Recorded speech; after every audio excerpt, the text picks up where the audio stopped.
తెలుగు రాష్ట్రాల్లో ఎన్నికలు కీలక ఘట్టానికి చేరుకున్నాయి. మే 13వ తేదీన పోలింగ్ జరగనుంది. ఈ నేపథ్యంలో రెండు తెలుగు రాష్ట్రాలకు వాతావరణ శాఖ కీలక సూచన చేసింది. మొన్నటి వరకు భానుడు భగభగా మండిపోతూ నిప్పులు కురిపించగా మధ్యలో వరుణుని ఎంట్రీతో వాతావరణం కొంత చల్లబడింది. కాగా మళ్లీ నిన్న ఇవాళ మళ్లీ మెల్లగా ఎండలు దంచికొట్టడం ప్రారంభించాయి. కాగా ప్రస్తుతం అత్యంత కీలక ఘట్టమైన పోలింగ్ వేళ మరోసారి వరుణుడు ఎంట్రీ ఇచ్చే అవకాశం ఉందని వాతావరణ శాఖ అధికారులు అంచనా వేస్తున్నారు.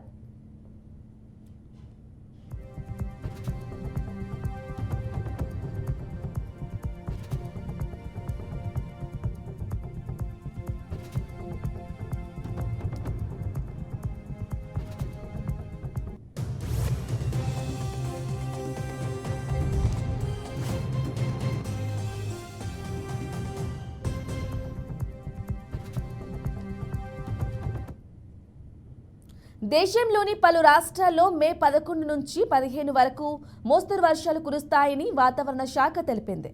ఆ జాబితా మన తెలంగాణ, ఆంధ్రప్రదేశ్ రాష్ట్రాలు కూడా ఉన్నాయి. తీవ్రమైన ఎండలుంటే పోలింగ్ ప్రక్రియపై ప్రభావం పడనుంది. మండుటెండలో ఓటేసేందుకు ఓటర్లు అంతగా ఆసక్తి చూపరని అందరూ భావిస్తుంటే ఇప్పుడు వర్షం పడనుందని చెప్తున్నారు. ఒకవేళ వర్షం కురిసినా వానల్లో తడుస్తూ ఓటేసేందుకు అంతగా ఆసక్తి చూపించరని, వర్షం కూడా ఓటింగ్ మీద ప్రభావం చూపించనుందని అభిప్రాయపడుతున్నారు.